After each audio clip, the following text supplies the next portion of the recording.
Listo, podemos empezar. Ya, sí. Muy buenas tardes.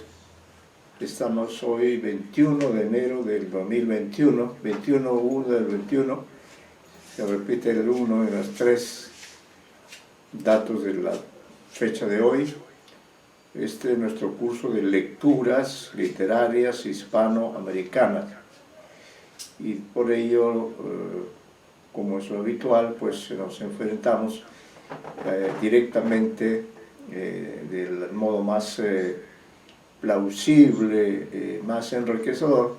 Nos enfrentamos, en tanto lectores, todos compartimos acá el rol de lectores. Yo soy el que guía este trabajo, esta situación, creo la situación, proponiendo los textos, proponiendo los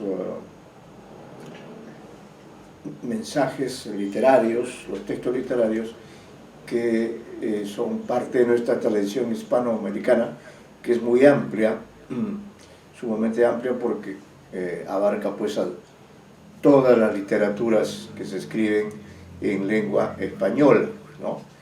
Y ahora, de manera casual, nos encontramos con algunos textos de un autor mexicano importante, que es Juan José Arreola, ¿no? José Arreola, que ha reunido la mayor parte de sus relatos bajo un mismo título, que es Confabulario Personal. Ese es el nombre dentro del cual ha ido incrementando, ha ido aumentando los relatos, de manera que aquí tengo, por ejemplo, a la vista, Confabulario 1952, imaginen ustedes cuántos años, ¿no? Eso quiere decir que hace décadas que comenzó su trabajo de policía y de narrador, su trabajo de narrador, de escritor, y a lo largo de todas estas décadas pues ha ido, diríamos, incrementando, enriqueciendo su producción narrativa. Y otra característica es que al parecer, o principalmente se dedica a escribir cuentos, y cuentos más bien breves para los lectores, y creo que va bien con los tiempos de hoy. Otra característica es que sus textos literarios principal o predominantemente son relatos, cuentos breves, como he indicado, pero a veces también, diríamos, trabaja con textos reflexivos o con textos descriptivos, o combina todas estas formas discursivas para crear textos que de todas maneras exigen del lector precisamente un aporte, exigen una interpretación. Son textos que requieren de una exégesis, es decir, de un acercamiento metódico a cada uno de los relatos. Entonces, en la clase anterior, por ejemplo, nos enfrentamos a este texto que se llama El Faro. El Faro es un texto apenas de una página y unas líneas más, donde hay una historia. Este es un típico cuento breve, de una sola página y unas líneas más, pero dentro de ella pues están todos los elementos que hay dentro de un cuento como especie narrativa. Sin duda el escritor, que es Juan José Arreola, ha elegido un narrador. Es decir, el narrador es el que escribe la historia. Nosotros no lo vemos, ¿no? Lo que vemos es lo que ha escrito ahí, el testimonio. A esa escritura le llamamos el narrador. Pero si nos acercamos un poco más al texto del Faro, que es un cuento muy comentado, nos damos cuenta que este narrador también tiene opciones, elige desde el punto de vista de la persona que emplea, de la persona gramatical que emplea para desarrollar la historia, ¿no? Desde ese punto de vista, entonces, primero este escritor, bueno, mentalmente tiene ya la historia, tiene el cuento en la cabeza, pero lo va desarrollando mediante la escritura, ¿no? En primer lugar, el título describe un lugar. El título privilegia el espacio donde ocurren los hechos. ¿Y qué características tiene este espacio? Este espacio tiene las características de ser un lugar cerrado, un lugar aislado, porque el faro es una construcción. El faro es muy antiguo, ¿no? Y diríamos es un edificio, es como una torre que ha sido construida por el ser humano hace miles de años. Esto viene de los egipcios y quizás de mucho antes, pero el ser humano desde esos tiempos lejanos se vio en la necesidad de construir los faros. ¿Para qué?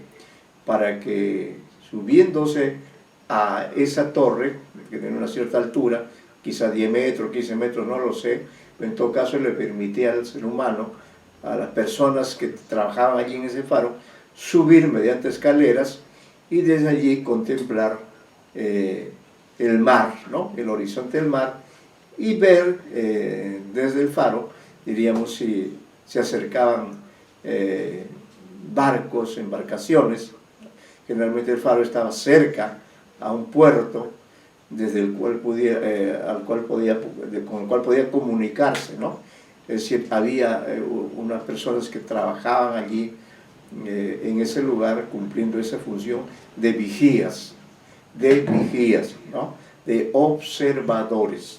El faro entonces es un lugar de trabajo, es un lugar donde las personas desarrollan alguna actividad vinculada con la navegación, ¿no?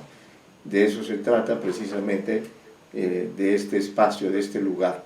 Pero por lo que nos cuenta la historia armada por este narrador, vemos que en el faro hay personajes, como es evidente, en todo relato tiene que haber personajes, y bueno, estos personajes son presentados por el narrador, ¿no? Y eso retomo el hilo del narrador.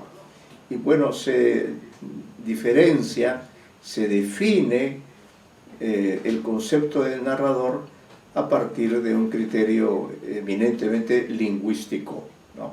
Sabemos que en el lenguaje los hablantes podemos decir, por ejemplo, te cuento que ayer salí a Miraflores y hice un pequeño recorrido y llegué hasta el faro de Miraflores, ¿ve? Coincidentemente, ¿no? Entonces allí lo que estoy diciendo es que, utilizando la primera persona, he contado este pequeño recorrido que he hecho hasta Miraflores y he llegado hasta allí, que hay un lugar llamado El Faro. Entonces dedicamos también a este lugar hermoso que hay en Miraflores, frente al mar que rodea Lima, y vamos a asumir que allí en ese faro se desarrolla esta historia contada por este narrador. Ahora, este narrador ha contado la historia en primera persona, ¿no? ¿Podría haberla contado también en segunda persona? Sí, también es posible, ¿no? Y podría haberla contado también en tercera persona, también, como un narrador omnisciente, un narrador anónimo, un narrador, diríamos, como un NN, que tiene esa capacidad de ver qué ocurre ahí dentro del faro, ¿no? ¿Qué ocurre allí? ¿Quiénes están allí dentro del faro? Que es un lugar cerrado, es un lugar de trabajo, pero al parecer, repito, no solamente allí hay relaciones laborales, trabajo laboral, sino también otro tipo de relaciones, ¿no? Entonces ya sabemos que en un determinado espacio, en un cuento, los personajes desarrollan ciertas acciones, desarrollan ciertas relaciones. Y eso es lo que hace este narrador en primera persona, que cuenta qué es lo que ocurre allí, qué está pasando, ¿no? Esto nos hace ver entonces que el narrador, a quien vamos a reconocer por sus palabras, ¿no? El narrador tiene la necesidad de contar esto, de narrar esto que está viviendo. ¿Y a quién se lo cuenta? Se lo cuenta al lector, ¿no? Al lector. Cualquiera de nosotros es un lector. Pero en tanto el texto es un texto narrativo, literario, de valor artístico, diríamos, nos convertimos también nosotros en los narratarios, es decir, asumimos la clave del texto narrativo y nos ubicamos como narratarios, es decir, como personas que nos sentamos a leer y escuchar una historia contada por un narrador. Se establece entonces una relación entre el narrador y el narratario, ¿no? Narratario es cada uno de nosotros cuando se sitúa frente al relato y escucha de voz o de escritura del narrador, escucha la anécdota, que la voy a leer una vez más para luego plantear algunas interrogantes o algunas tareas, porque precisamente la tarea del lector es esa, participar, ¿no? La señorita Mabel Mitak ha llegado hasta la clase de hoy, entonces anoto su asistencia. La señorita Mitak, que está bienvenida. Bienvenida, señorita Mitak. ¿Nos está escuchando? Buenas tardes, profesor. Buenas tardes, señorita. Muy buenas tardes. Entonces, ya contamos con usted, nos alegra mucho, porque los alumnos están cada vez más escasos. No sé qué pasa. No vienen, ya no me acompañan en el trabajo que hacemos en este curso de lecturas literarias hispanoamericanas. Y creo que después de todo, diríamos, es un placer realmente poder dedicarse a la lectura. No solo es un placer, sino es un privilegio el poder leer una buena prosa. Pero no solo es además un privilegio, sino además es una inversión. Es una inversión de tiempo, es una inversión cuyo resultado es el conocimiento que ustedes van adquiriendo de esta dimensión, de esta capacidad que les va a servir para trabajar cuando dejen las salas universitarias, ¿no? Y este conocimiento, diríamos, les va a permitir ver cómo se analiza un texto literario, ¿no? Entonces, como recordamos con usted en la clase anterior, hemos trabajado y quedamos incluso en complementar este análisis, este examen principalmente narrativo, narratológico, especializado, hermenéutico. Planteamos complementar el análisis, porque nos parece que es un relato interesante, ¿no? En primer lugar, el título, que acabo ya de mencionar, el título alude principalmente al lugar donde se desarrollan los acontecimios. El faro, ya dijimos, acabamos de recordar incluso que aquí cerca donde yo estoy, que es en Surco, en la bahía de Lima, frente al mar de Lima, se ubica también un faro, el faro de Miraflores. El faro es un lugar, es una construcción, es una especie de torre hecha con el fin de permitir que mediante un sistema de escaleras, ¿no?, las personas puedan subir hasta la parte más alta del faro para observar desde allí, de este lugar privilegiado, observar en toda la extensión posible y detectar la presencia de embarcaciones, de naves que puedan estar acercándose al faro, que están acercándose al puerto, que sin duda está cerca del faro, ¿no? Entonces el faro es un lugar de trabajo, es como una oficina, es como una oficina de un ministerio, de una universidad. Es un lugar de relaciones laborales principalmente. Además el faro es un lugar pequeño, es un lugar que generalmente está aislado, ¿no? No lo rodean otros edificios, precisamente porque el faro permite una visión amplia en la medida en que no haya construcciones alrededor. Señor Wharton, ¿usted ha tenido oportunidad de subir alguna vez a un faro? También está presente la señorita Mitak, y acabo de ver que también el señor Wharton, a quien siempre echamos de menos, siempre estamos a cada uno de ustedes cuando no vienen,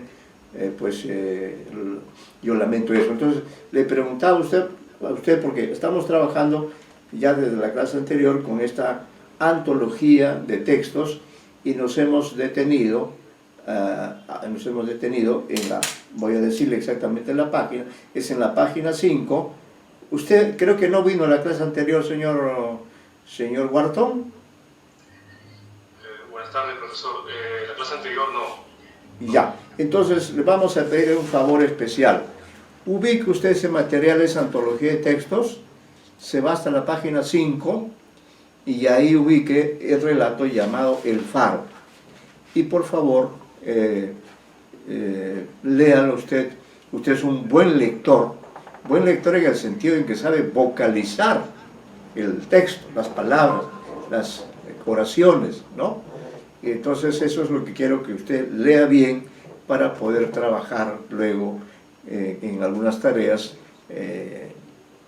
propias del análisis de un cuento de esta extensión breve como es El Faro. Entonces, le vamos a agradecer, señor Wharton, su primera tarea hoy día de bienvenida es precisamente reconocerlo como un lector de literatura, ya eso es una especialización, y de lecturas hispanoamericanas, y por ello lo hemos situado frente a un relato de Juan José Arreola que se llama El Faro. Y como digo, como tarea, le pedimos que por favor relea el texto o léalo, si es que no lo ha leído ya nos dirá. Bien, lea el texto de la mejor manera posible para poder luego analizar algunos aspectos del relato. Sí, tengo el texto. El texto está en una antología que corresponde... yo le puedo acá dar el dato para que ubique el material.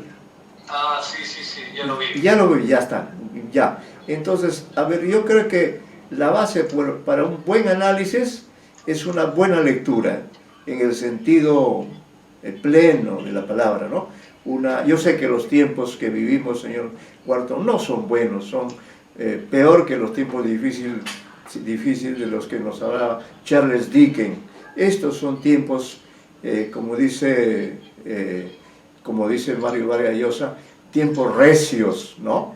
Es así, estamos viviendo tiempos recios, tiempos terribles desde el punto de vista humano. Hace miles de años creo que los seres humanos no estaban pasando por una crisis tan fuerte, no estaban pasando por un tiempo recio como estamos pasando ahora. Entonces, en ese sentido, la literatura es un mundo que nos permite, diríamos, nos permite mantenernos vivos en el sentido pleno de la palabra, es decir, como seres que buscamos el conocimiento. Todo tipo de conocimiento nos es útil a nosotros, cualquiera que sea nuestra especialidad, y con mayor razón si es que somos estudiantes o profesores de literatura. Entonces, la literatura, ser un lector, es ser un viajero. Qué privilegio, sinceramente le digo, qué gran inversión que ustedes ahora, en ese viaje que estamos haciendo juntos, yo soy simplemente el guía de ustedes que son lectores, los he situado frente a un texto de Juan José Arreola de su libro que se llama Confabulario, ¿no? Y de esa colección de cuentos usted va a leer El Faro. Y luego ya comentaremos sobre el tema, los personajes, el narrador, en fin, diferentes aspectos para enriquecer pues nuestra experiencia de lectura. Por favor.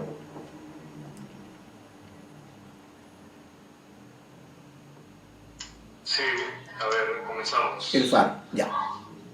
Juan José Arriola, la obra es Confabulario, ¿cierto? Sí, es el título del libro, pero el cuento, pues es un cuento, se llama El Faro, ese es el título, usted sabe, es muy importante, y ya nos da una pauta. Esta historia ocurre seguramente en un lugar que es un faro, ¿no? Y bueno, no es, para nadie es difícil hacerse una idea de lo que es un faro, porque tenemos aquí en el mar de Lima, tenemos un faro, el faro de Miraflores, seguramente en el Callao habrá otros faros, y así a lo largo del Pacífico, del Atlántico, qué sé yo. Así que el faro es un lugar posible, ¿no?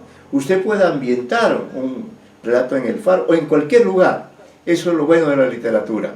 La literatura tiene esa capacidad, diríamos, de utilizar, claro, ¿no? Utilizar creativamente, tomar un lugar y situar allí la historia que los lectores vamos a conocer o a reconocer si es que ya hemos leído el texto. Entonces, a ver, por favor, usted ahora tiene el control de lo que estamos haciendo al convertirse en lector, en narratario. A usted le cuenta este narrador esta historia. Escuchamos.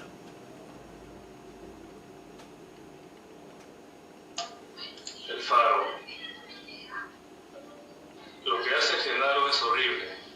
Se sirve de armas imprevistas. Nuestra situación se vuelve asquerosa. Ayer, en la mesa, nos contó una historia de cornudo. Era en realidad graciosa, pero como si Amelia y yo pudiéramos reírnos. Genaro la estropeó con sus grandes carcajadas falsas. Decía, ¿es que hay algo más chistoso? Y se pasaba la mano por la frente, encogiendo los dedos, como buscándose algo. Volvía a reír. ¿Cómo se sentirá llevar cuernos? No tomaba en cuenta para nada nuestra confusión. Amelia estaba desesperada. Yo tenía ganas de insultar a Genaro, de decirle toda la verdad a gritos, de salirme corriendo y de no volver nunca. Pero como siempre, algo me detenía. Amelia tal vez, aniquilada en la situación intolerable. Hace ya algún tiempo que la actitud de Genaro nos sorprendía. Se iba volviendo cada vez más tonto. Aceptaba explicaciones increíbles. Daba lugar y tiempo para nuestras más descabelladas entrevistas. Hizo 10 veces la comedia del viaje, pero siempre volvía el día previsto. Nos absteníamos inútilmente en su ausencia. De regreso, traía pequeños regalos y nos estrechaba de modo inmoral, besándonos casi el cuello, teniéndonos excesivamente contra su pecho. Amelia llegó a desfallecer de repugnancia entre semejantes abrazos. Al principio hacíamos las cosas con temor, creyendo correr un gran riesgo. La impresión de que Genaro iba a descubrirnos en cualquier momento tenía nuestro amor de miedo y de vergüenza. La cosa era clara. Sí. Sigue. La cosa era clara y limpia en este sentido. El drama flotaba realmente sobre nosotros, dando dignidad a la culpa. Genaro lo ha echado a perder. Ahora estamos envueltos en algo turbio, denso y pesado. Nos amamos con desgana, hastiados como esposos. Hemos adquirido poco a poco la costumbre insípida de tolerar a Genaro. Su presencia es insoportable, porque no nos estorba, más bien facilita la rutina y provoca el cansancio. A veces el mensajero que nos trae las provisiones dice que la supresión de este faro es un hecho. Nos alegramos Amelia y yo en secreto. Genaro se aflige visiblemente. ¿A dónde iremos? Nos dice. Somos aquí tan felices, suspira. Luego, buscando mis ojos, tú vendrás con nosotros a donde quiera que vayamos. Se queda mirando al mar con melancolía. Así es. Ahí tiene el texto ya. ¿Ya lo había leído usted? No, la verdad que no, es la primera vez que lo Ya, leo. la primera vez. Bueno, qué bueno, pues que en este viaje usted se haya encontrado nada menos que con esta historia. La señorita Mita está, creo que ha salido, ¿no? Bueno, en todo caso, ¿qué le ha parecido la historia? Usted seguramente ha llevado cursos de análisis de textos, sabe la diferencia que hay entre la fábula y la trama, pero al margen de ello, ¿cuál es su primera impresión después de haber hecho esta primera lectura, esta lectura primigenia de El Faro? ¿Qué le ha parecido a usted como lector? ¿Ha comprendido el texto o cree usted que más bien se ha quedado un poco confundido con esta historia que nos ha contado un narrador? ¿Qué nos podría decir? Bueno, entiendo que nos habla el texto de la situación de amantes de una pareja en la que la mujer pues está casada con un hombre y justamente los tres son amigos, pasan mucho tiempo juntos y al principio pues como pone el cuento, la situación de amantes es más exquisita, algo así, cuando el marido no lo sabe o hay mucha, o todo se da escondidas, ¿cierto? Pero en el cuento se revela que, bueno, que el marido, pues, si bien, bueno, no lo sabe, pero es como si lo aceptase y con ello la relación que tienen tan intensa, pues, bajase de intensidad por el hecho de que el hombre, el marido ya lo sabe y, no, perdón, no lo sabe, pero se comporta como si lo supiese y no le importase nada. Y esto causa en el narrador un desasosiego, una suerte de sentimiento negativo porque no puede disfrutar de la aventura que significa ser amantes, ¿no?, a plenitud. Eso sería. Sí, bueno, entonces en un cuento siempre pasan acciones, siempre suceden hechos, y estos hechos involucran a personajes, involucran las relaciones que existen entre estos personajes. Entonces, esta situación, ¿qué nombre, qué concepto nos podría permitir captar qué tipo de historia es la que nos propone Juan José Arreola? ¿Qué le ha parecido como narrador? O la historia, porque la historia recae dentro de una temática muy frecuente, ¿no? Es un cuento en ese sentido verosímil.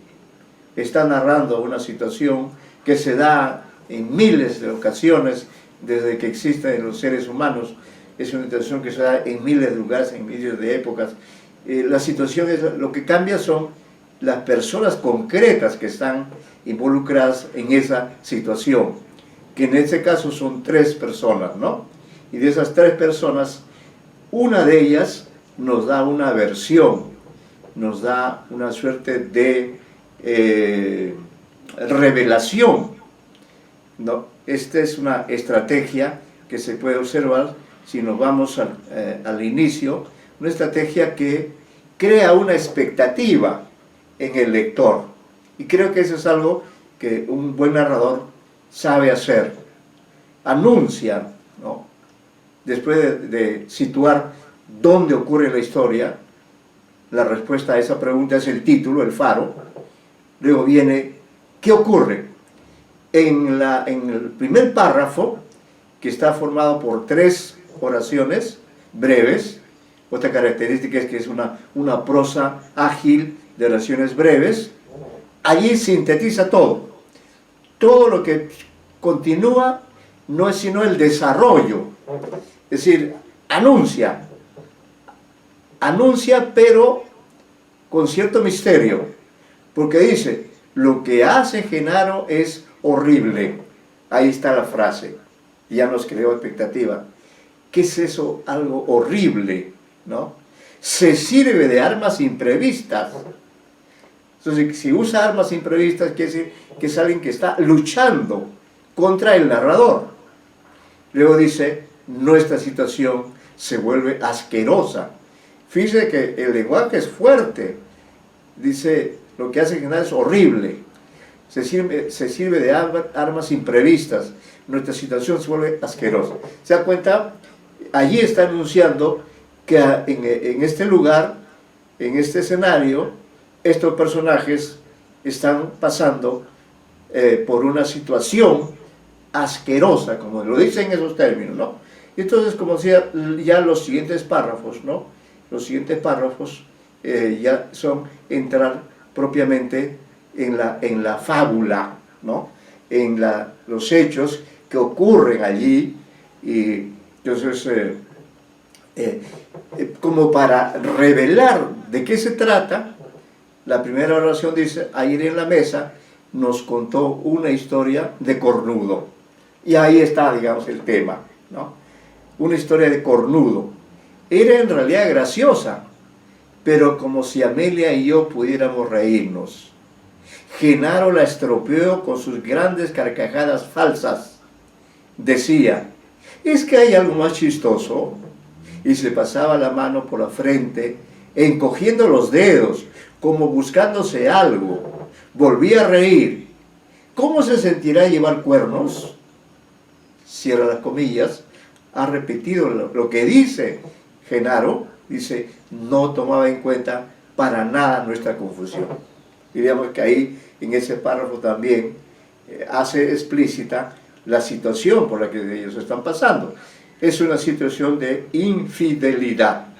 Una infidelidad en la que participan esta pareja de esposos y el amante de Amelia, ¿no? El esposo es Genaro. Entonces los tres personajes son Genaro, el esposo, formalmente casado, con Amelia, segundo personaje, esposa de Genaro, y el tercero es el amante, cuyo nombre nunca sabemos, pero él es el que asume el rol de narrador, el amante, ¿no? Y es desde la perspectiva del amante que nosotros lectores percibimos el desarrollo de la historia. Y entonces vemos que en realidad es un narrador competente, ¿no? Porque sabe, diríamos, darle el tono de preocupación y sabe también, diríamos, describir a Genaro, ¿no? Está confirmando que usa armas imprevistas. Cuando dice Genaro la estropeó, le contó la historia. Miren ustedes, dentro del relato hay otro pequeño relato. ¿Y qué está haciendo con esta técnica Genaro? Está poniendo un espejo. Fíjense, ustedes están acá, ¿no? Y luego la reflexión del personaje, ¿no? Decía, ¿es que hay algo más chistoso? Y se pasaba la mano por la frente y cogiendo los dedos. Es decir, no solamente son importantes las palabras, la intención. Acá lo que cuenta son las intenciones de Genaro, que es en realidad es el marido, diríamos, el marido cuya esposa le es infiel. Es el marido ofendido. Sin embargo, su reacción es más bien de ironía, es más bien es algo imprevisto, porque no solamente dice, es que hay algo más chistoso, sino que además los gestos lo revelan. Todo gesto es importante en el relato. Por eso dice, y se pasaba la mano por la frente, encogiendo los dedos, como buscándose algo. Volvía a reír. ¿Cómo se sentirá llevar cuernos? No tomaba en cuenta para nada nuestra confusión. ¿Ven? Entonces ahí ya en el segundo párrafo, ya se ha hecho explícita la situación con todos los elementos que se ha mencionado, y eso le permite al narrador, diríamos, también dar cuenta de cómo han reaccionado ellos. ¿Cómo reacciona Amelia? Está desesperada. ¿Y cómo reacciona el narrador? También con ira. El narrador está con ira. Dice, tenía ganas de insultar a Genaro, decirle toda la verdad a gritos, de salirme corriendo y de no volver nunca. Pero como siempre algo me detenía. ¿Ven? Entonces él se contiene, está, diríamos allí, escondiendo, ¿no? Se lo cuenta al lector, se lo cuenta al narratario, pero no le dice una palabra a Genaro, no le dice la verdad, como según él quisiera decírsela, y siempre tiene un pretexto para señalar que no se lo dice probablemente por consideración, se cabe decir, a Amelia, ¿no? Que está aniquilada en la situación intolerable, ¿no? Entonces, bueno, luego viene una especie de analepsis. ¿Por qué analepsis? Porque ahí el narrador nos explica qué ha pasado antes, un poco antes, qué ha pasado.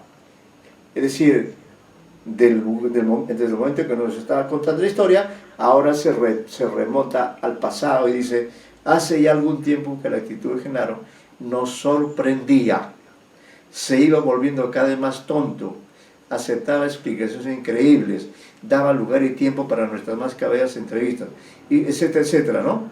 Está ahí demostrando, ilustrando con imágenes, con objetos, la actitud de él, la actitud exagerada, podríamos decir, porque dice, de regreso traía pequeños regalos y nos estrechaba de modo inmoral. Miren quién dice inmoral, ¿no? Besándonos casi el cuello, teniéndonos excesivamente contra su pecho. Amelia llegó a desfallecer de repugnancia entre semejantes abrazos, ¿no?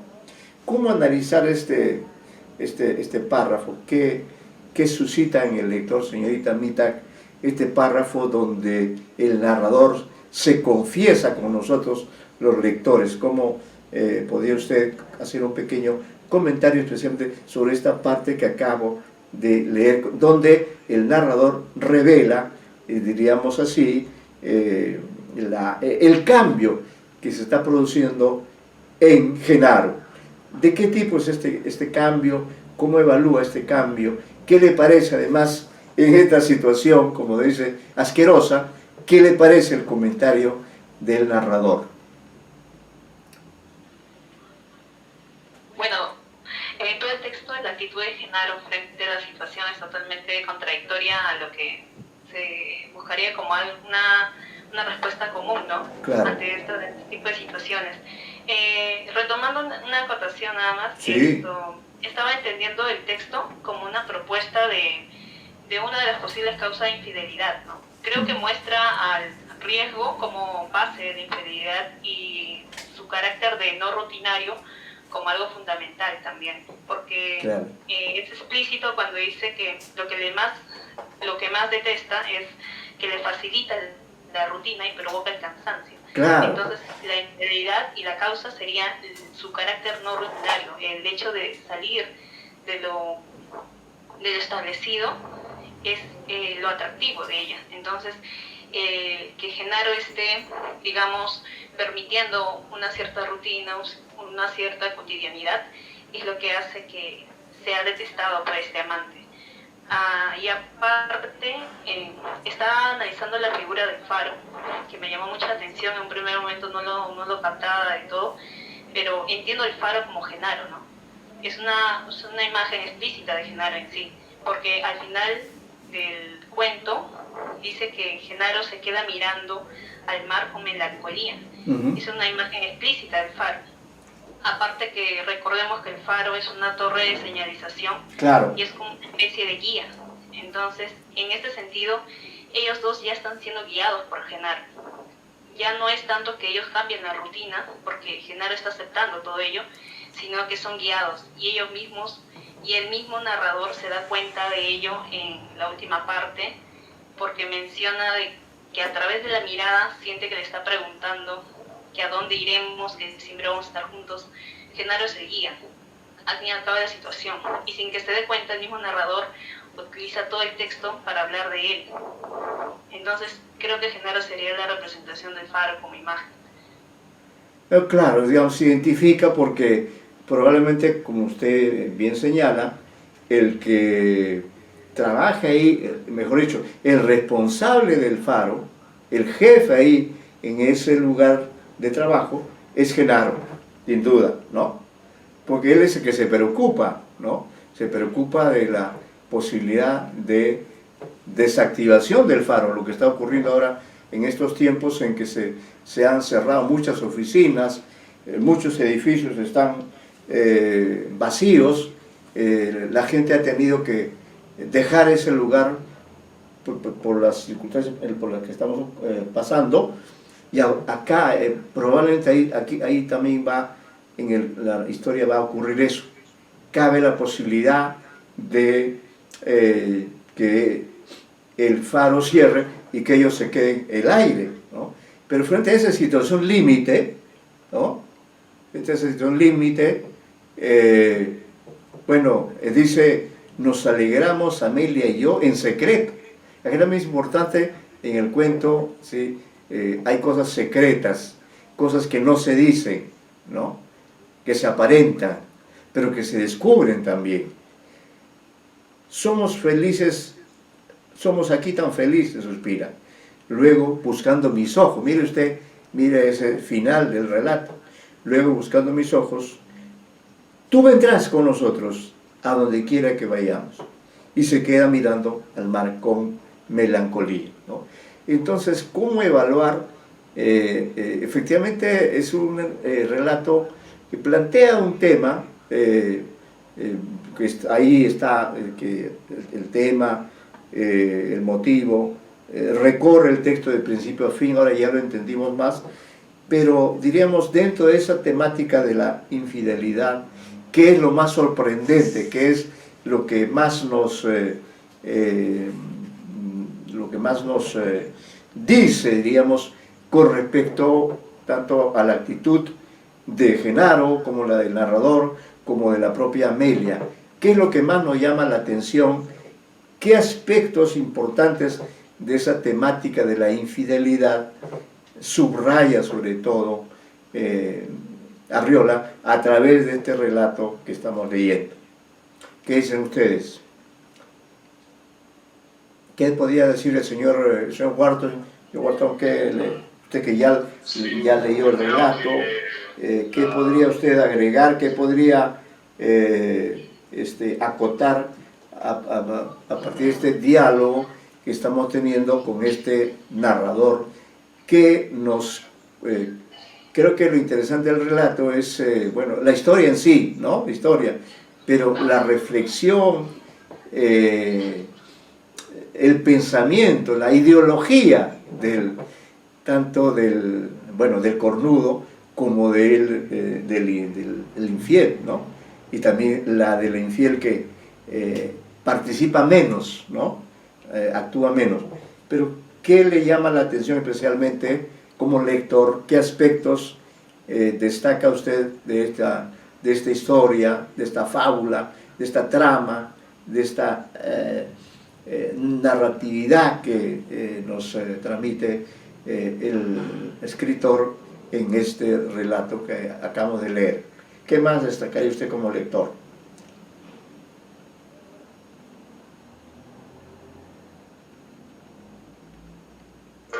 Sí, el tema de la infidelidad es visto desde la óptica del infiel. Claro. Acá el infiel da muy en contra de lo que se piensa, ¿no? Que el infiel es el que disfruta más. Pues acá se muestra lo contrario, ¿no? El infiel es el que más está sufriendo por lo que imagina. Ajá. Que él, cornudo, en este caso Genaro, está pensando, ya que nunca queda claro si de verdad es lo que nunca queda claro en el cuento, si Genaro realmente lo sabe y está que hace todo a propósito, o es que solamente es una construcción del mismo narrador.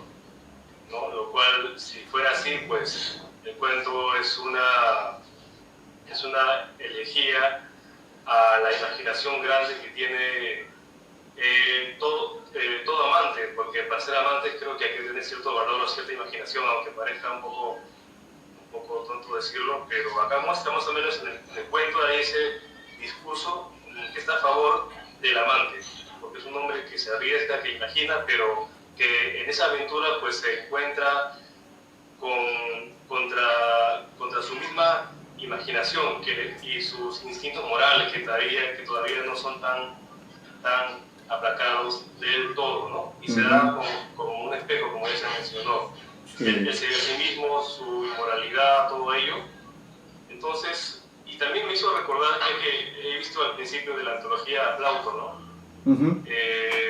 Un gesto del cornudo feliz o del cornudo cándido se ve desde antes, no sé, de la literatura latina, ¿no? Hay no recuerdo, creo que el nombre de la novela en que se narra esto justamente, no sé si no recuerdo bien si era El Asno de Oro o era, bueno, El Asno de Oro es de Plauto, era Anfitrión, creo que era el nombre de este cuento, y no recuerdo bien el nombre del escritor romano, pero me da la impresión que más o menos sigue esa senda del tópico de cornudo feliz, no sé, ese cornudo que no sabe nada, pero que es cándido. Bueno, pero no sé. Bueno, es una relación quizás un poquito, no sé si forzada, ¿no? ¿Qué le parece la actitud del narrador? ¿No le parece que es un poco de...? Porque él censura acremente a Genaro, ¿no? Censura con mucha fuerza, porque, diríamos, el narrador ha pasado de una situación de felicidad, ha pasado de una situación de plenitud a una situación de conflicto consigo mismo y con Amelia. Pero a quien censura por este cambio es a Genaro. Y Genaro, pues como bien dice el propio narrador, actúa lo ha descolocado al narrador, lo ha descolocado, ¿no? Porque no ha reaccionado, porque es evidente que Genaro sabe todo lo que está pasando, eso es evidente. ¿Por qué le ha contado un cuento de cornudo? Porque él sabe, pero en vez de reaccionar con ira, él reacciona con ironía, ¿no? Por eso dice el narrador, usa armas imprevistas, la ironía, el sarcasmo, la burla. Esa es la actitud que toma el narrador frente a los dos, ¿no? Frente a los dos. Profesor. Sí. Bueno, a mí me parece que no lo sabe al final, bueno, Genaro no lo sabe. O sea, que todo lo que es demasiado... Es así pura creación del hombre del hombre infiel, yo creo, ¿no? No sé qué piensan mis demás compañeros. Sí, no sé, a ver, ¿qué opina sobre la actitud de... claro, principalmente habría que evaluar la conducta de Genaro y la conducta del narrador. Amelia, digamos, está en un segundo plano, ¿no? Casi no interviene mayormente, pero a mí me parece un poco insólita la actitud de este narrador, si lo jugamos desde un punto de vista de la moral, diríamos así, ¿no? Ahora, yo creo que él sabe, no por gusto, ese saber se muestra al comienzo. Ayer en la mesa nos contó una historia de cornudo. Era en realidad graciosa, pero como si Amelia y yo pudiéramos reírnos. Y ya desde ahí, ya le está, como digo, les ha puesto un espejo, ¿no? Pero su actitud, la actitud del esposo ofendido, ¿no? No es la de, que podía ser lo que diríamos, podía ser la reacción de la ira. botarlo, por ejemplo, botarlo al narrador, o matarlo, qué sé yo, una reacción así. No, su actitud es una actitud de manipulador, ¿no? Cuando hace la gestualidad, los gestos también son importantes. ¿Cómo se sentirá Iber Cuernos? ¿No? Dice, no tomaba en cuenta para nada nuestra confusión. Entonces, yo creo que, me parece a mí, ¿no?, que Genaro sabe lo que está pasando, y sabe perfectamente, y por ello actúa así.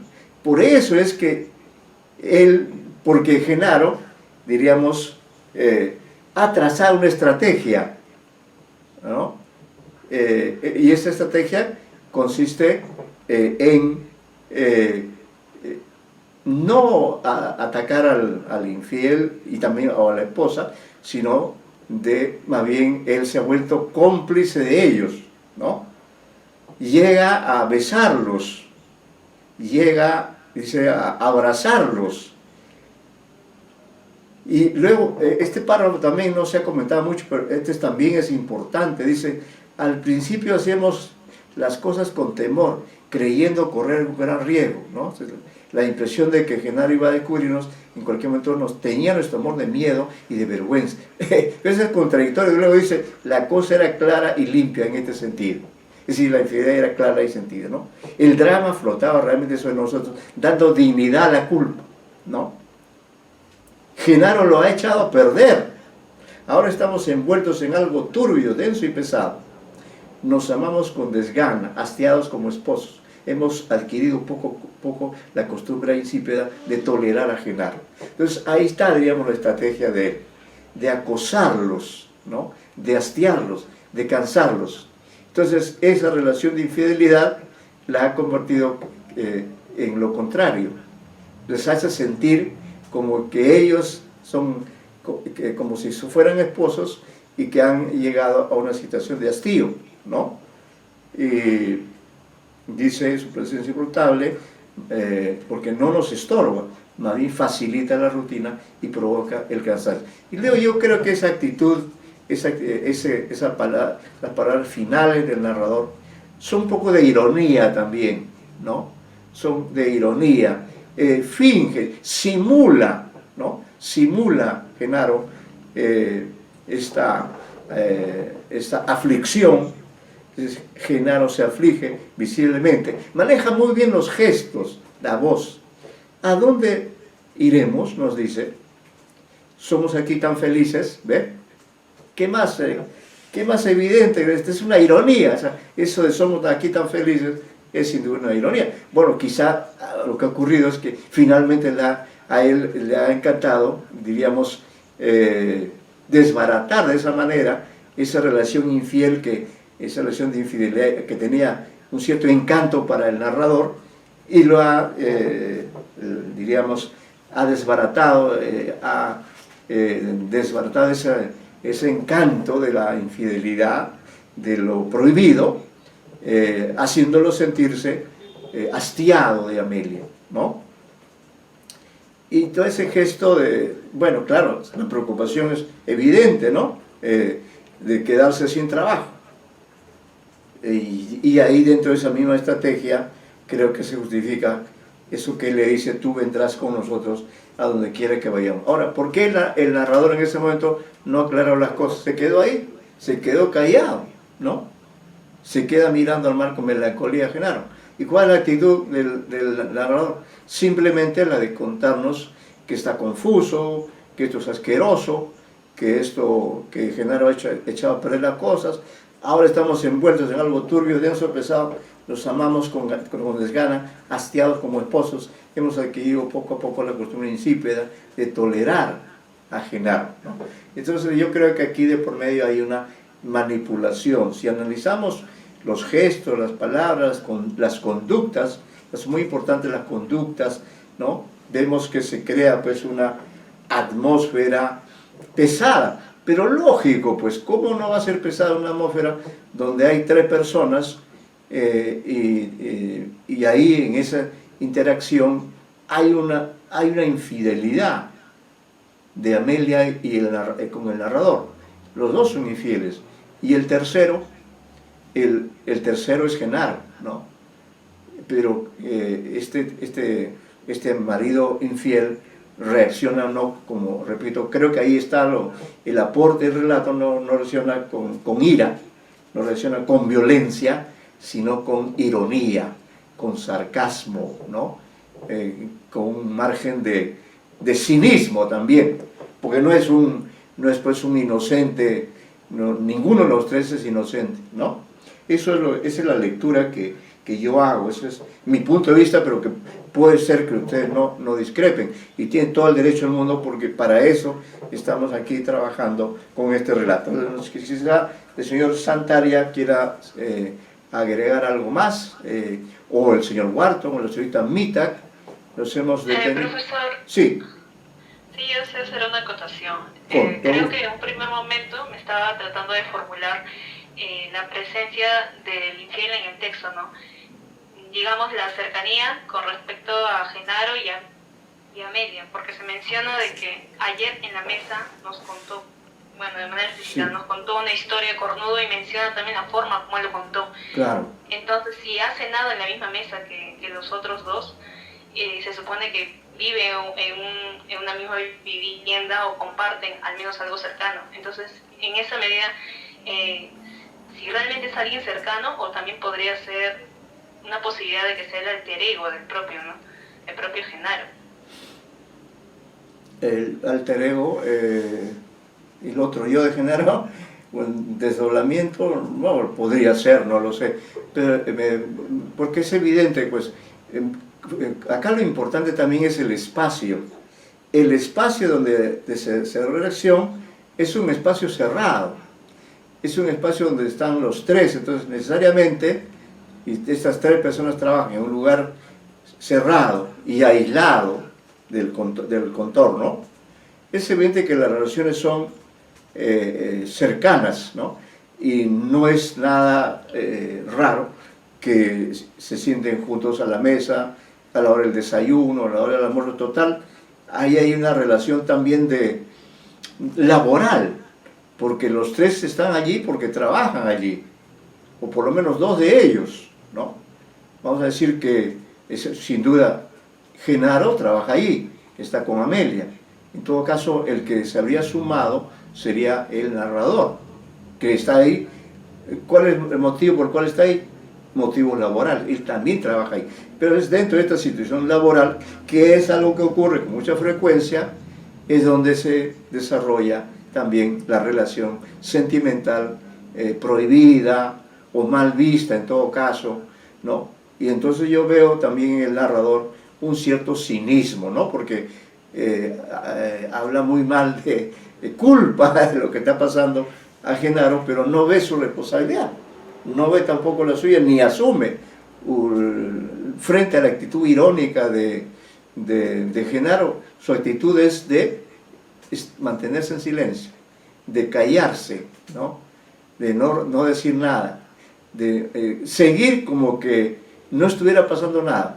Eso a mí me parece que es una expresión de cinismo de parte de este personaje, ¿no? Pero en fin, es un punto de vista. No sé si alguien quiere agregar algo más acerca de este relato. En todo caso, también es un buen ejercicio de ver cómo se elabora una historia, cómo en un relato es complicado analizar los comportamientos de los personajes, sobre todo en temas tan complejos como son el de las relaciones humanas, ¿no?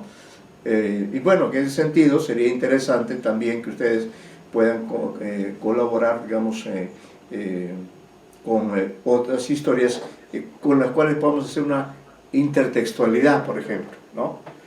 Hay muchísimas historias. Acá en este mismo libro también hay otra, pero en todo caso, eso a mí me ha parecido el sorprendente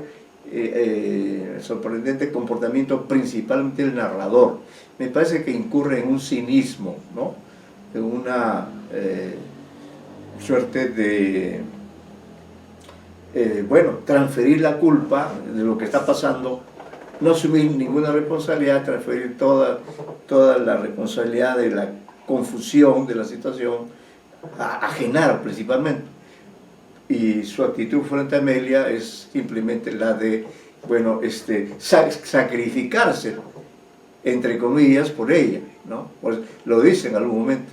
Tenía ganas de decirle la verdad, tenía ganas de poner las cosas en su sitio, pero no lo hice. ¿Por qué? Amelia, ¿no? Esa es la explicación. Por eso, en todo caso, el relato está manejando ese tópico de la infidelidad, la complejidad que plantea en esta situación. ¿Algo más que agregar sobre este relato? ¿Qué tipo de narrador técnicamente es este narrador? Dentro de las opciones que tiene dentro de las especies narrativas, específicamente estamos frente a un narrador. A ver, ustedes que son técnicos y teóricos en los tipos de narrador que pueden existir, específicamente, ¿es un narrador? Omnisciente, ¿no? No, no puede ser omnisciente. ¿El narrador testigo? ¿Qué dirían ustedes? ¿Es un narrador testigo? Porque él está participando, ¿no? Yo creo que diríamos testigo si es que él estuviera al margen. No, el que ha ocasionado todo eso es él. Y yo diría, ¿no? Claro, estamos de acuerdo en que es primera persona, es un narrador en primera persona, pero no lo veo como testigo, sino como una categoría que yo empleo en estos casos, como una especie de narrador en primera persona, coprotagonista. Es decir, si no hubiera estado el narrador no hubiera pasado nada, ¿no? Es la presencia de él. Él no está ahí en calidad de testigo, él no está viendo, ¿no? Él está actuando, ¿no? Su rol de amante está reconocido por él, ¿no? Entonces ya de ese momento no podemos decir que simplemente es un testigo, no, es un narrador que se confiesa, ¿no? Que monologa, que, bueno, está asumiendo plenamente que él es un amante, y por tanto es un es decir, los tres personajes son indispensables, ¿no? Son indispensables, y uno de ellos es el que se da, digamos, es que además asume el rol de narrador, y claro, por ser el narrador tiene ese privilegio de mostrar las cosas desde su propio punto de vista. Habría que ver cuál sería la versión que podría dar Amelia, o cuál podría ser la versión que podría dar el propio Genaro. Eso podría quedar como un ejercicio narrativo. Sí, señor Guardo. Sí, entonces, justamente porque no es un narrador omnisciente, como que no se le puede dar credibilidad a sus descripciones, porque él también es un protagonista más. Por eso claro, me inclina un poco más a pensar que Genaro no lo sabía, y que además todo el cuento es una elucubración de la culpa que él tiene, ¿no? Y cómo esa culpa le hace ver cosas donde quizás no sea, y eso justamente es la astucia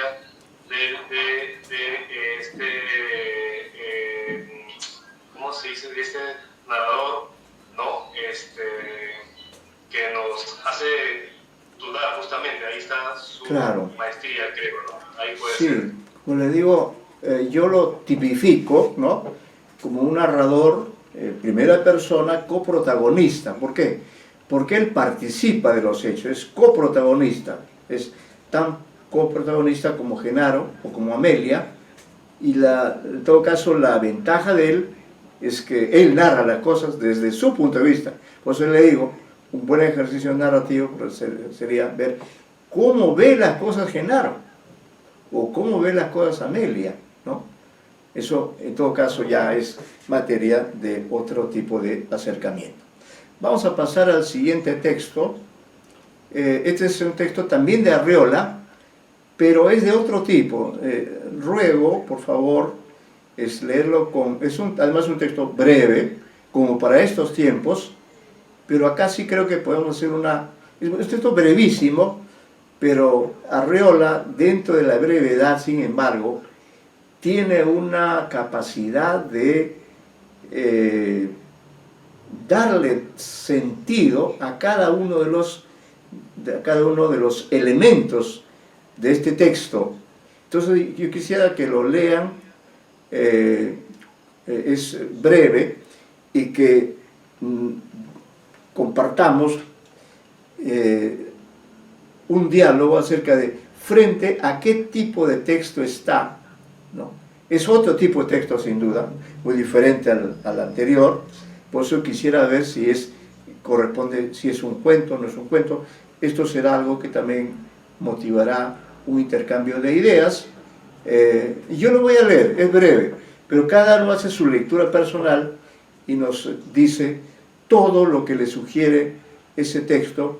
Después espero que haya una motivación como para hacer una intertextualidad. Fíjense que el texto es conciso, es breve, el título ya nos orienta. ¿De qué está hablando? Está hablando del bisonte, ¿no? Bien, dice, tiempo acumulado, un montículo de polvo impalpable y milenario, un reloj de arena, una morrena viviente. Esto es el bisonte en nuestros días. Ahí está debajo el significado de morrena, ¿no? Morrena, que significa un montón de piedras y barro acumuladas por un glaciar. Muy bien. Antes de ponerse en fuga y dejarnos el campo, los animales se embistieron por última vez, desplegando la manada de bisontes como un ariete horizontal, pues evolucionaron en masas compactas, parecían modificaciones de la corteza terrestre con ese aire individual de pequeñas montañas, o una tempestad a ras del suelo por su aspecto de nubarrones. Sin dejarse arrebatar por esa ola de cuernos, de pezuñas y de belfos, el hombre emboscado arrojó flecha tras flecha y cayeron uno por uno los bisontes. Un día se vieron pocos y se refugiaron en el último redil cuaternario. Con ellos se firmó el pacto de paz que fundó nuestro imperio.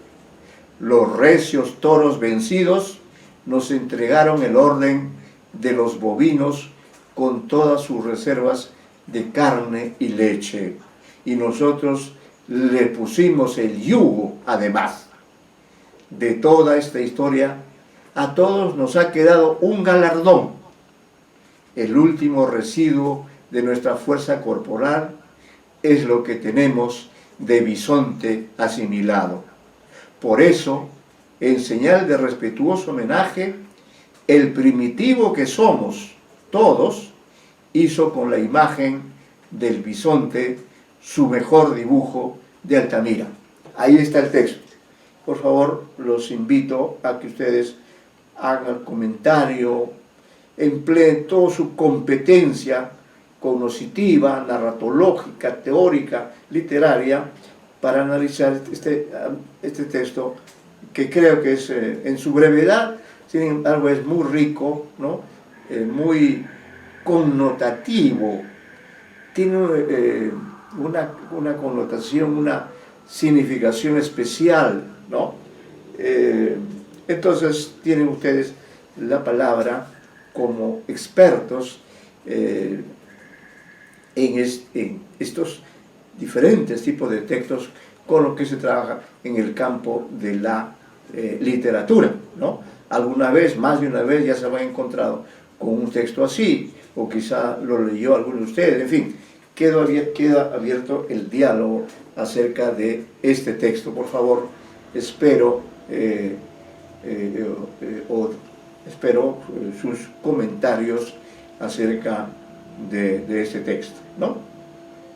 Mientras ustedes piensan, yo les voy a dar una segunda lectura porque la brevedad de este texto, sin embargo, exige poner todas las alarmas propias del lector, ¿no?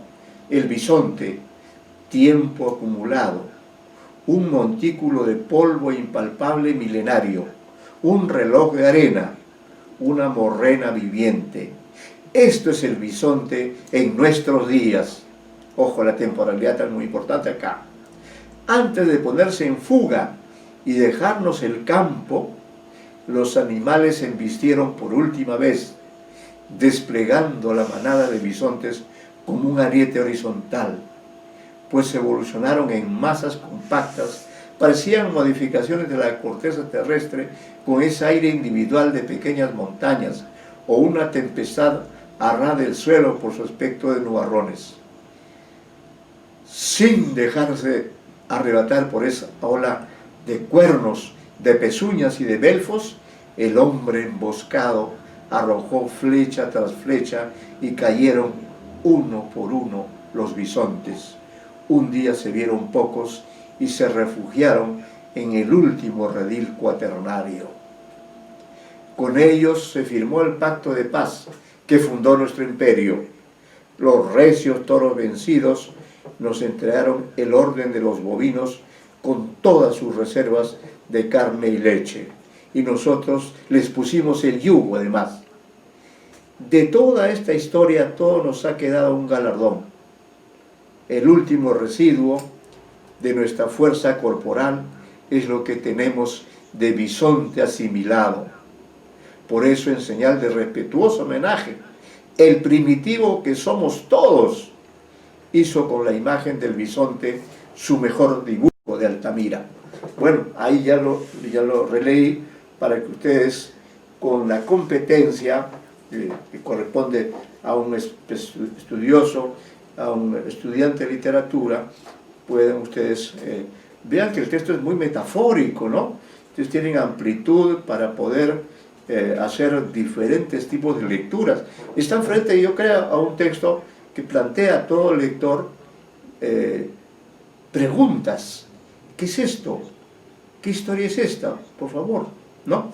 Yo creo que es eso, pero sí es una historia que tiene una coherencia, sí es una historia que tiene un sentido, tiene una profundidad que me gustaría que ustedes pues, puedan comentar con todas sus armas, ¿no? Porque como lectores ustedes también, ¿no? Tienen armas con las cuales, armas teóricas, armas hermenéuticas, armas antropológicas, armas científicas. Este texto tiene sin duda una riqueza extraordinaria desde el punto de vista de la temporalidad. Sin duda, este es un texto que tiene una connotación antropológica tremenda. Es un texto que habla del bisonte, pero también habla del ser humano, ¿no? Y la prueba es que quien narra aquí también, el quien da esta visión, esta descripción del bisonte, es también un ser humano, pero que sabe ponerse en el lugar de otro, o sea, juega también con la temporalidad. Muy bien, entonces a ver qué hermenéutica nos proponen, qué interpretaciones de este texto pueden hacerse y compartir, por cierto, pues siempre estamos compartiendo ideas, ¿no? ¿Cómo abordar un texto como este? ¿Qué nos dice? ¿Qué me dice a mí? ¿Qué le dice a ustedes? Los escuchamos, ¿ah? Sí, señorita Anita, díganos usted. Sí, disculpe. Sí, adelante, escuchamos. Bueno, lo que me parece atractivo del texto es, como usted mencionaba, el carácter de la temporalidad, porque a partir de lo breve del texto, a pesar de ello, abarca bloques muy amplios del desarrollo del bisonte en sí, pero en relación a la humanidad, ¿no? Claro. Entonces, la influencia que ha habido y esta relación que ha habido entre estos dos, bueno, como somos, ¿no? Entre estos dos animales. Y el único reflejo o rezago, como lo marca muy bien en la imagen de Altamira, ¿no? Me pareció bastante coherente. Sí, y a partir de las metáforas, ¿no? Abarca bloques amplios de tiempo, y creo que es un recurso bastante atinado para poder justamente abarcar.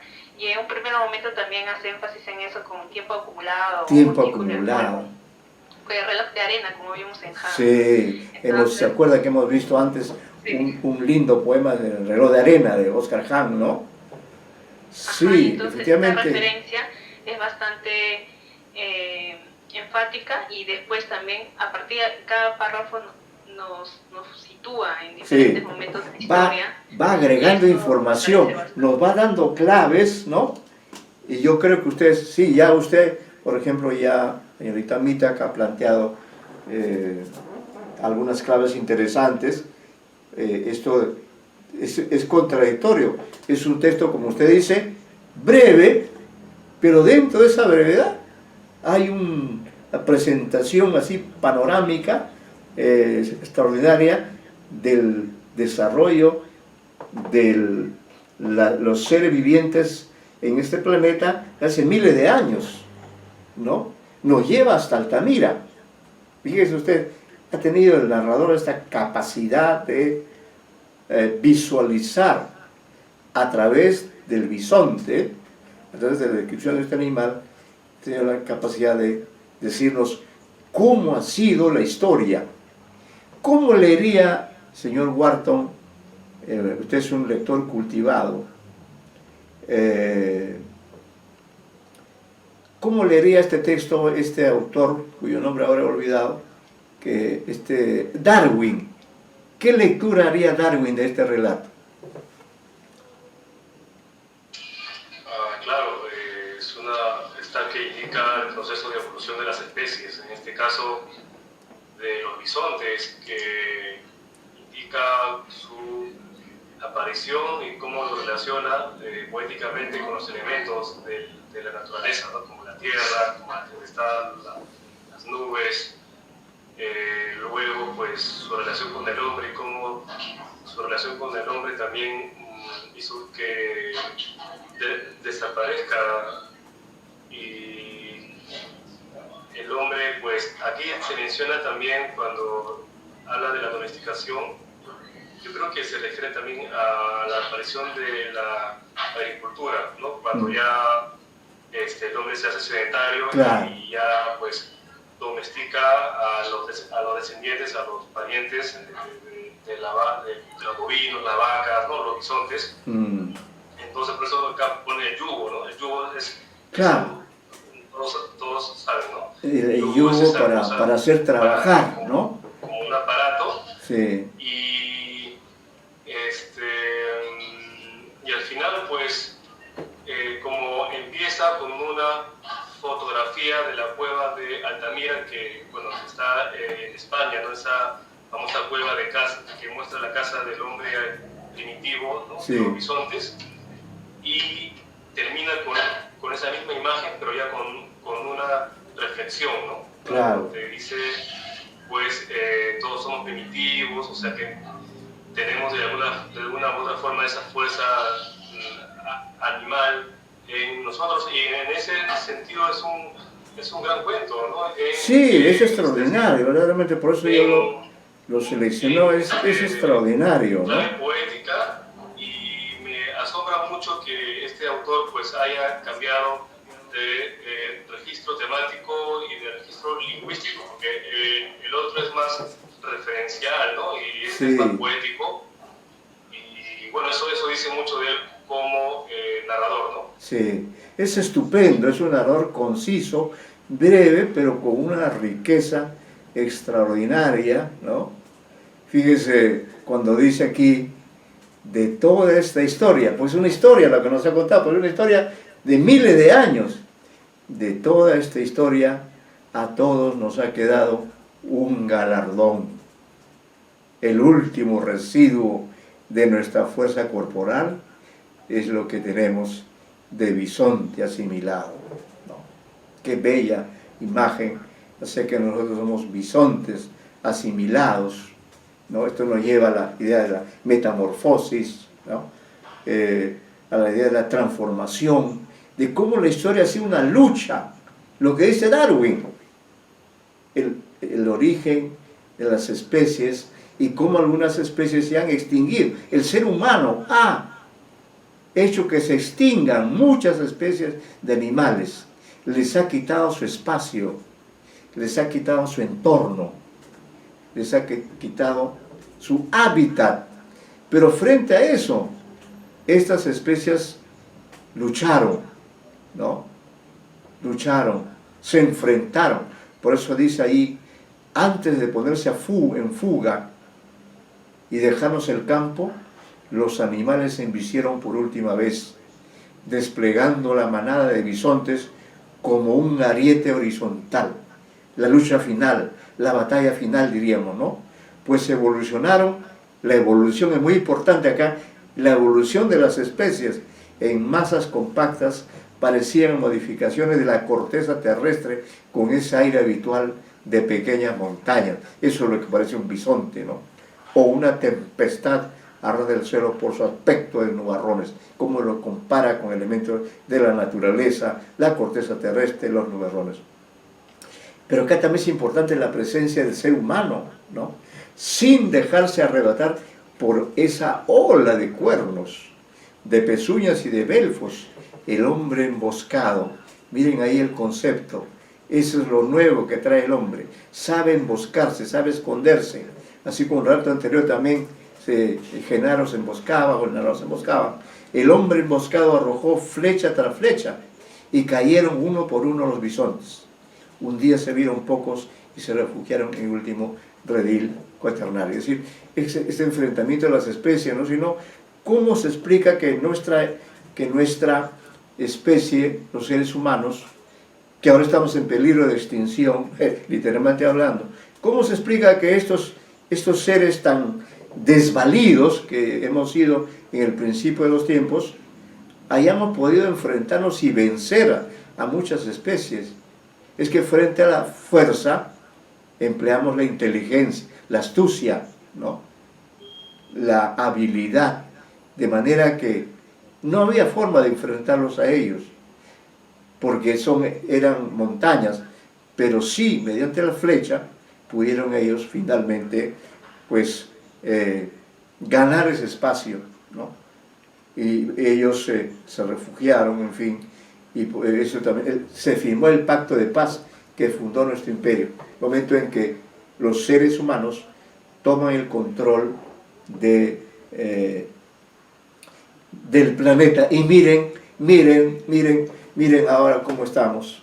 Los recios, toros vencidos, nos entregaron el orden de los bovinos con todas sus reservas de carne y leche, que es lo que nos ha alimentado a todos nosotros, a todos los seres humanos, esa reserva de carne y leche que nos ha proporcionado los bisontes y otras especies, ¿no?, que nos han servido, que han hecho posible la sobrevivencia de esta especie humana que ahora está en extinción. Y además le pusimos el yugo, no solamente los vencimos, sino que además le hicimos trabajar para nosotros, ¿no? Y bueno, y es bonito este texto porque y va a tener relación con el siguiente, el último párrafo que dice: el primitivo que somos todos hizo con la imagen del bisonte su mejor dibujo de Altamira. Bueno, Altamira es esta cueva pues que estuvo durante siglos, estuvo cerrada y de pronto de modo casual se abrió, y ahí cuando ingresaron, es una historia muy bonita. Hay una película, les recomiendo, una película en la que participa Antonio Banderas, la película se llama Altamira, y si vean esa película y van a encontrarle mayor sentido a esta historia que nos cuenta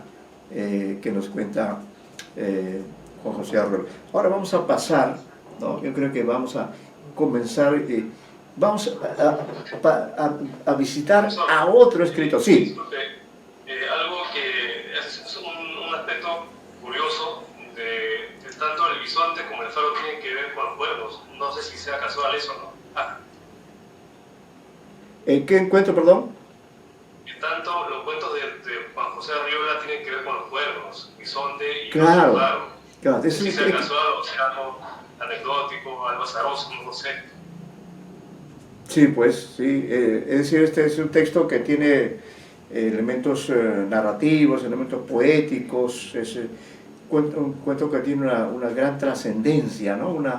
Pero aquí el milagro es el del narrador, es tener esa capacidad de síntesis. Vean ustedes, vamos a leer este texto, pasamos a ver a otro gran escritor hispanoamericano que es Eduardo Galeano, un homenaje a Eduardo Galeano, gran escritor uruguayo que se recorrió todo nuestro continente, y ahora en este libro que se llama Bocas del Tiempo, que ustedes lo tienen ahí en su antología, nos propone también una pequeña historia. No sé si es una alegoría, pero algo tiene que ver con lo que está pasando en estos momentos. Por eso lo he puesto. Entonces yo lo voy a leer y luego ustedes lo comentan. El texto se llama El juicio final. Ojo, el juicio final.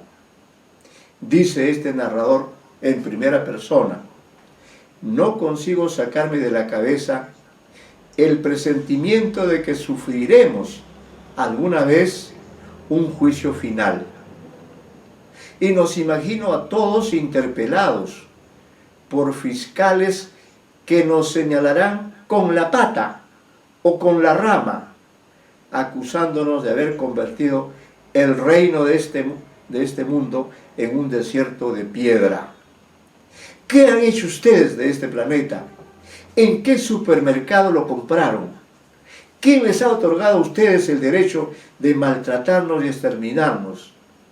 Y veo un alto tribunal de bichos y plantas dictando sentencia de condenación eterna contra el género humano.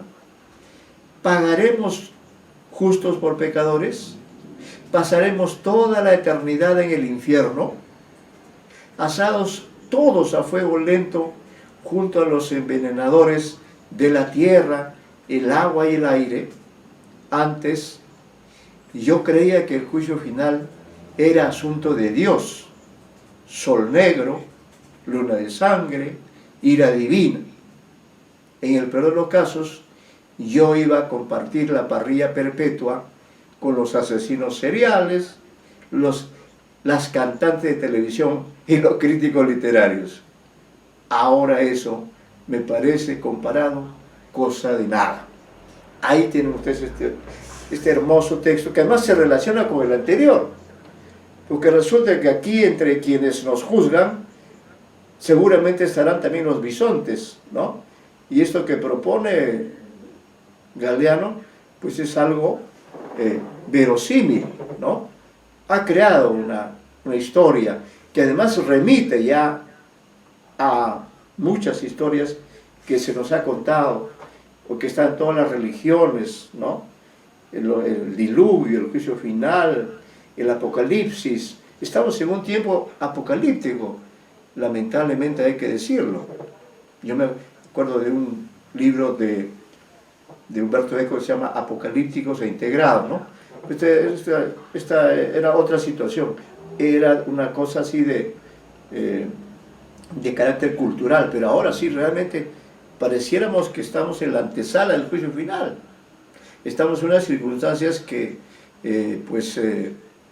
quizá en parte tengan que ver con el modo como el ser humano, este ser que hizo que se extingan muchas especies, de pronto tomó el control de este planeta, pero ese control no ha sido sensato, no ha sido, digamos, no ha sido un control juicioso, sino ha sido más bien un dominio total, violento, y que ha llevado a esta situación, ¿no? Por eso creo que es verosímil esto que dice Galeano: no consigo sacarme de la cabeza el presentimiento de que sufriremos alguna vez un juicio final, ¿no? Y nos imagino a todos interpelados por fiscales, es el que acusa, como también metaforiza, ¿no? Que nos señalarán con la pata. Ahí estarán los bisontes, porque claro, ellos no tienen manos, pero sí tienen patas, o con la rama, ¿no? Los árboles también, acusándonos de haber convertido el reino de este mundo, en un desierto de plata. Y ahí sale también en esa expresión el título de una obra de Alejo Carpentier, El reino de este mundo, ¿no? Y luego viene el supuesto diálogo con estas preguntas pertinentes. ¿Qué han hecho ustedes de este planeta? ¿En qué supermercado lo compraron? ¿Quién les ha otorgado a ustedes el derecho de maltratarnos y exterminarnos, ¿no? Aquí también hay, fíjense el texto, no por nada, el libro se llama Bocas del Tiempo. Aquí también hay una visión histórica, ¿no? Una visión que trata de ser también totalizante, totalizadora, de ver el pasado, el presente y el futuro, ¿no? Y por eso, Eduardo Galeano, pues, presintiendo todo eso, construye esta pequeña historia que yo creo que es aterradora, pero a la vez es verosímil, ¿no? Y es algo que nos preocupa como seres humanos, como dice aquí, pagaremos justos pecados por pecadores que están en otra situación, otro concepto que es importante de tomar en cuenta. ¿O algún comentario que quieran hacer? O en todo caso, también lo vamos a dejar como tarea el que ustedes puedan pensar en este texto y traer sus comentarios para la próxima clase. ¿Ya? Ahí tienen el material, está de ahí de donde ustedes lo leen. Entonces quedamos en eso, por favor, los haga asistido, Mitak, Wharton, el señor Santaria también Sí, está, ¿no? Sí, sí está. Sí, sí está. Ya está. El único que ha faltado que es el señor Vizcarra. Así es. Bueno, nos quedamos ahí de momento, ¿ya? Hasta la próxima sesión que tengamos, seguimos trabajando, relean este texto y traen pues sus comentarios, ¿ya? Hasta luego, gracias. Hasta luego, gracias a ustedes. Hasta luego, profesor. Hasta luego, señorita Mita, muchas gracias.